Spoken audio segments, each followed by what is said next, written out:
Hi, my name is Mike Sandburg. Some of you will know me, others won't have a clue who I am. So I'll try and fill you in a little bit. I used to be the fixed route shop steward for the ATU for several years, up until about 10 years, no, almost 11 years ago. At that time, the union was doing as good a job as we could do, I suppose. But we were facing some serious issues with management. Management really wanted to get rid of the union, and they kept violating our MOU just to make things difficult for us. And getting rid of the ATU at that time would have been a really bad idea.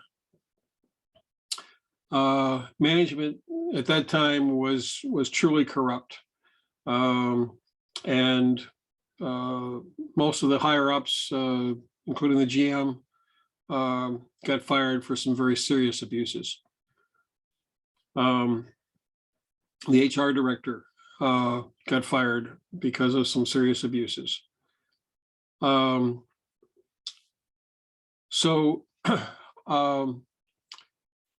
There was one member of management who was actually very good, and that was Grant Bradshaw. He was director of operations, and I had a very close working relationship with him. He was tough, but always fair, and he always listened.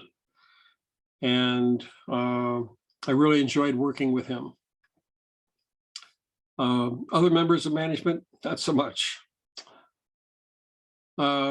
There was one situation where there were 31 operators who were shortchanged on meals and breaks on what was called at that time line 32. As soon as the bids were posted, one of the operators, Richard Samuels, came to me and said, "Mike, that route simply cannot be run under that schedule." And so he explained it to me, and together, he and I made an appointment to go in and see Grant Bradshaw. Grant was convinced that the route was poorly planned and that Richard was right, that it could not be run the way it had been scheduled. And so he stormed out of his office, actually, went into the driver's lounge and personally ripped down the sheets that had been posted for the bid. He then hand-delivered them to the planning department and told them to fix it. And he held off the bid until that was to be happening.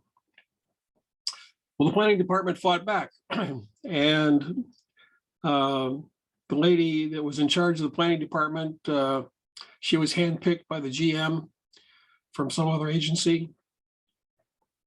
And the GM stood behind her and not Grant. Not only did they not fix the bid at that time, but that same bid was let run for 3 bid terms, with the operators simply not getting paid. They got paid, but they didn't get their meals and breaks. And it took over a year to actually fix the situation.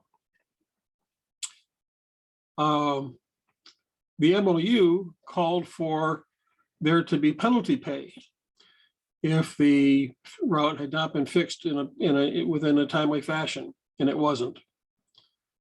I made a list of the operators that were involved. There were 31 operators. Many of them are no longer with the company. They've either retired or died. I'm not sure how many are left, although there are some. One operator who is there still was entitled to $2,798.18 in penalty pay. He was the one due the most. But the total out of the 31 operators was $24,874.73. And that was as of September 2009 through through September 2010. So it was a whole year that before, and it still wasn't fixed at that time. So it was a full year and it wasn't fixed. It got fixed apparently the term after that, but that was after I left. These operators, including those who are now deceased, their families are still entitled to that pay with interest. And the ATU had full details of all this. They knew the whole situation. And yet the agency lied to the ATU and told them that, no, all these operators had been paid. No, we weren't paid. I know for certain because I never got my check. It was only $600, but I was entitled to $617.78. That's not very much of the 24,000, but there were a lot of operators. Here's one who I understand just recently retired. He was due $1,907.85. There were a lot with, owed a great deal of money. And not only did the agency screw up, but the ATU let them get away with it. And they knew better. I proved to the ATU that these operators had never been paid, and yet they never followed through and to see us paid. This grievance is still outstanding. One operator that I'm aware of has spoken to the ATU about this numerous times. He keeps getting railroaded. He's spoken to the company. He's filed new grievances on the situation. And just recently, they made motions to say, oh no, this was all resolved and here's the proof.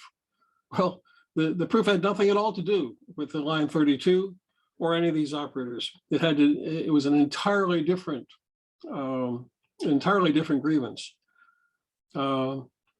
Now, there was another grievance that I filed on behalf of, well, there were 104 grievances that I filed in the last weeks that I was with the company. At that time, we had 120 fixed route drivers. I only represented fixed route. Out of the 120 fixed route operators, I filed on behalf of them 104 grievances. So the company, rather than resolve the issue, figured the easiest solution to the problem was to get rid of Sandburg, and they did. And the union did a lousy job of representing me. We went to arbitration that took something like 3 years. And the union's lawyer let them get away with lying. Even the HR director got on the stand and lied. She insisted that there were no notes relating to some of the issues, that she had no work notes related to the issue. Absolutely not true. That woman never sat in a meeting without, she was writing notes the entire time she was in a meeting. I called it to the attention of the union's lawyer. He got the arbitrator to order her to produce her notes, but she never did. Anyway, my arbitration went on for 3 years, and we finally lost because the arbitrator never got to hear my side of the story.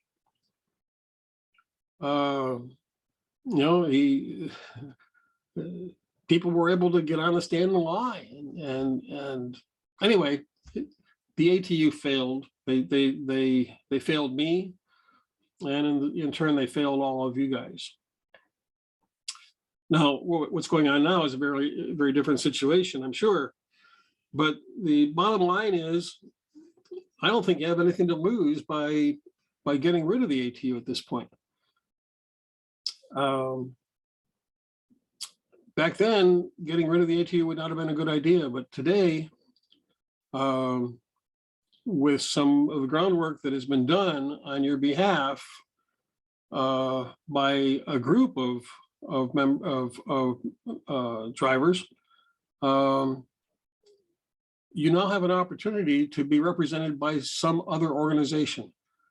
I think it's the City Employees Association or something like that.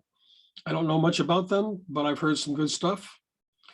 I understand that they've represented the water district for some time and have done an outstanding job for them.